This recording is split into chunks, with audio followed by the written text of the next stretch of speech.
Hello, I'm Portia Baxter. If you're new here, welcome to my channel. I help female entrepreneurs create wealth with digital products that they didn't even have to create.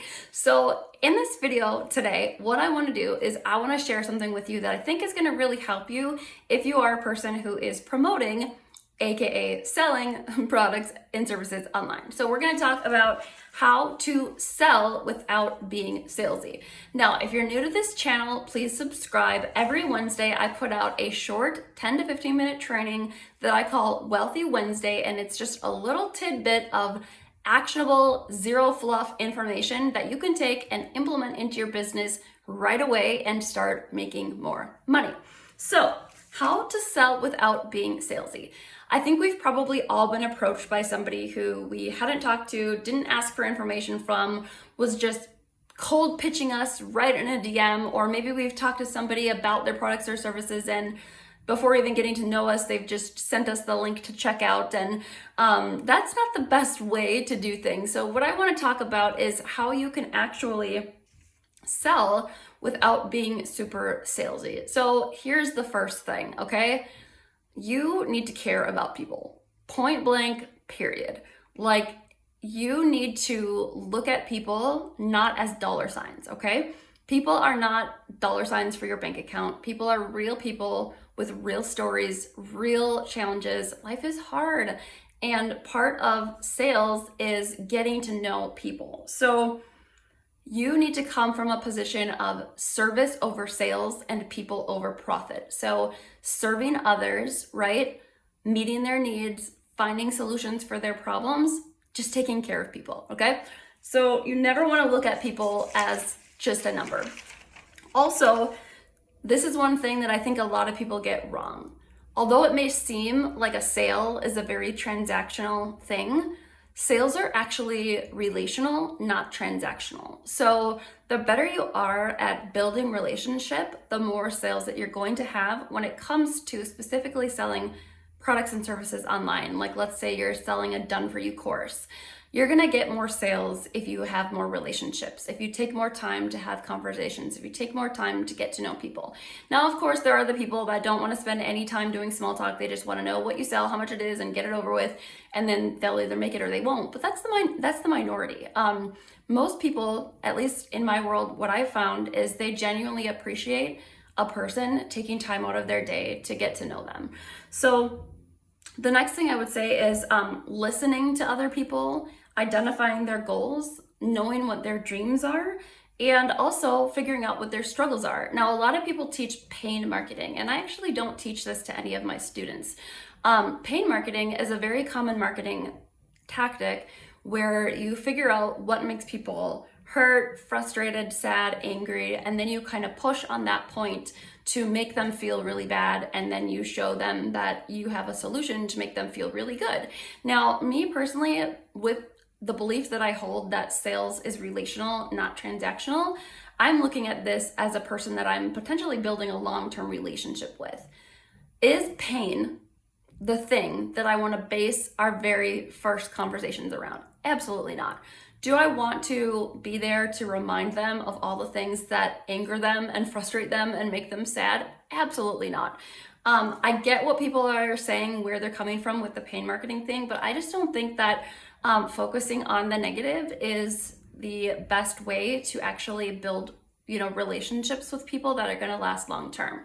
You could totally flip any frustration and turn it into a dream, right? So if you focus on dreams, if you focus on desires, if you focus on painting a picture and casting a vision of what is possible, that is so much more inspiring than pain relief. So focus on what do they want to accomplish? What are their dreams? And then you need to empathize, right? You need to take the time and listen to them, and you need to figure out, okay, where is this person at, and what is it that they're struggling with, and what is it that they want to accomplish, and do I have a product or service that can help get them to that goal?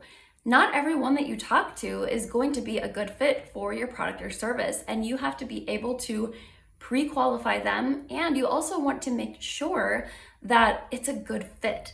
Because if it's not, and you're just selling to anybody and everybody, and you're not making sure that this is what they actually need and can help them, you're gonna end up with lots of refunds, you're gonna end up with unhappy customers, you're gonna end up with people who feel like you just sold them a thing to make a sale and you didn't take the time to figure out if it was actually right for them. So that's why I highly recommend that you have a product suite, okay? Some people will call this a value ladder, and all that means is you don't just sell one thing. Ideally, you probably want to have 5 different options that are all sort of in the similar niche and solve a similar problem. They just give different levels of support, and the more support you get, the higher you go up in price. Let me give you an example. Oh, by the way, before I give you the example, let me say this. When you are having conversations with people and getting to know their dreams and goals and desires, and you have a product suite of 5 or more offers, it might seem natural to just go with the cheapest one because you figure that's the most realistic for them. But if you do then they're gonna want the cheapest one, and you're gonna miss out on thousands of dollars per sale if you have a higher ticket product. So if you have 5 products that basically solve the same problem, then when you are providing people with your solution, you're gonna want to start off with the highest level first. So let me give you an example. I sell a done-for-you affiliate marketing program. Now, when I'm talking to people, I take the time and I listen to them. I ask them questions and I figure out what they're trying to do. And the question that I usually like to ask is like, in an ideal world, if everything worked out with your business, what would you say is the magic number that you would want to make every month from your digital marketing business to feel like it's a success? And some people will say $1,000. Some people will say $10,000. Some people will say $25,000. So then what I say is, okay, all right, Jane, well, thanks for sharing all that with me. I think I have a pretty good sense of like where you're at and where you want to go. So if I were to be able to kind of show you a step-by-step plan and sort of map out how we can get you to those 10K months, would you be open to just jumping on a quick call so I can kind of show you how I think I can help you? Moving people to a call is going to be so much more effective than sending a link in a DM. Okay. So then when you're on the call and you're going to dig deeper and talk further and discuss more, and you're going to build more connection and build more rapport and also understand them better. Then when it comes time to give your offer, what you're going to want to do is you're going to want to start with the highest ticket offer. So for me, I have a elite mastermind that is a $10,000 investment. Now, if people want to work with me, I actually don't offer that to most people. Most people I don't think are in the position where that's what they need. So I typically, that's sort of like more of an invite only, but I'm just kind of giving you an example. So I also have a coaching program that is $5,000 and a coaching program that is $3,000.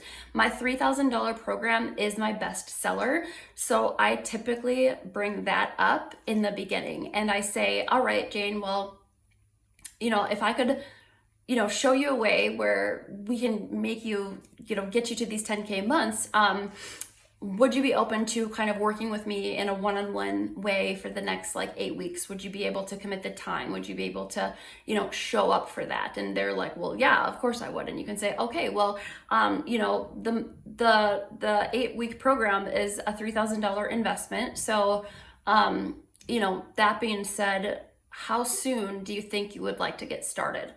So you see what I did there? I confidently stated the price.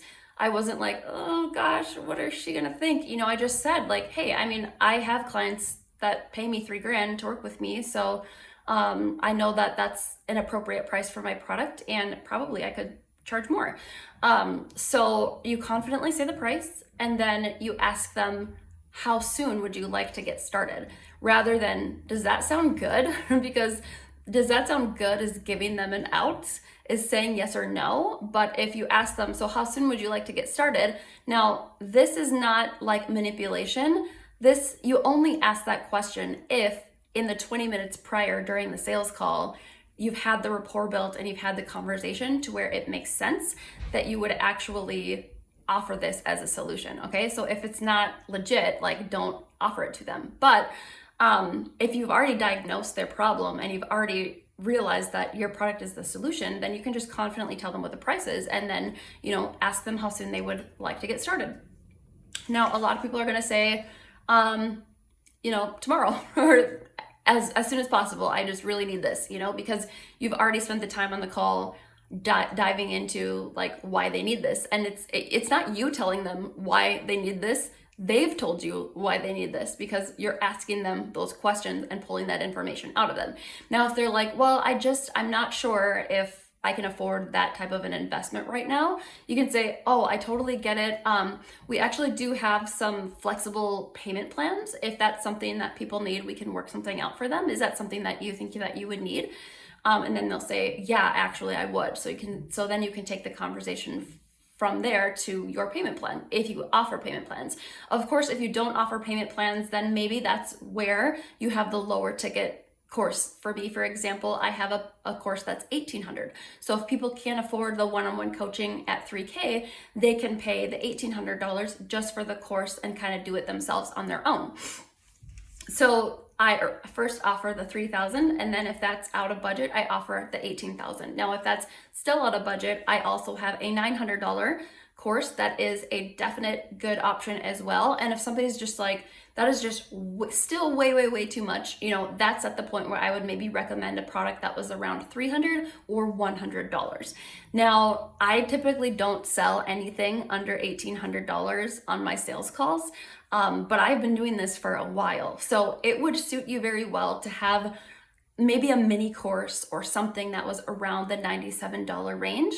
And then it would suit you to have a mid-ticket that's maybe somewhere between $100 and $400, $500, and then a higher ticket that's, $500 to $1,000 or $2,000 or above.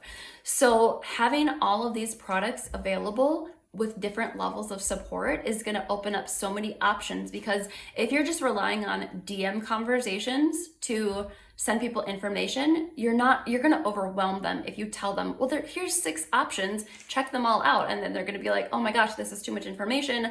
I don't know which one to pick. And they're just going to freeze and they're going to do nothing. So that's why you need to get them on a call. Okay. And that's why you need to start with the biggest, most expensive course. And then if their reaction is, not favorable in terms of the investment, that's where you can kind of offer some of these lower level courses. So maybe the $97 course is just a mini course.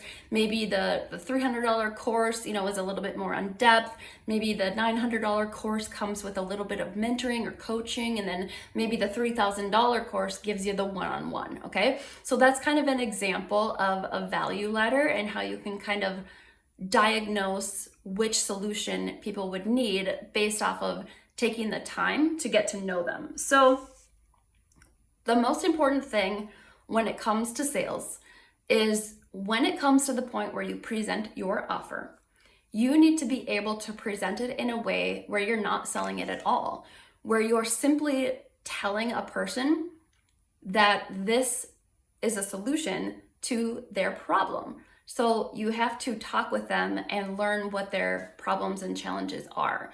And then you can say, this is actually the solution that is going to solve that problem for you and get you to this goal. Boom. All of a sudden, you're not selling anything. Most people who buy from me sell themselves. They close themselves because they're already telling me, I need a mentor. I've tried this on my own. I need a real person to help guide me through the process. I want to replace my full-time income. I want to pay off my debt. I want to make 5 or 10K a month. Okay. And so it's easy for me to say, all right, well, I actually do have a course that, teaches you methods for online business that has brought many clients of mine to 5 and 10K months. I'm fully confident that this can help you too. So if you're really ready to get out of debt and quit that job, this is going to be the fastest vehicle to get you from point A to point B. And so that way you're not overly salesy. All you're doing is repeating back to people what they already said to you and, showing them how your product is a solution to their problems. So let's do a quick review. You want to serve others. You want to come from a place of taking care of people, getting to know people. Sales is relational, not transactional. So even if you're starting conversations and they're not resulting in leads, people getting in your funnel or booking calls, look at it as practice, looking at it as practice on how to care about people and have conversations, and look at it as connection for future reference, because when that person is ready, they're more likely to come to you than somebody who didn't take the time to get to know them. Having a value ladder with multiple levels of investment is going to be really important when it comes to sales. Listening, identifying goals and dreams and struggles, but not focusing just on the pain and the problems. And then lastly, just showing how your product solves their problem and allowing people to sell themselves. So I hope that you enjoyed this video. If you found value, please do leave me a comment. Give this channel a follow, and keep watching out for every Wednesday. I will be giving a new video teaching you some sort of no fluff actionable step on how you can grow your digital business. So we'll see you on the next one.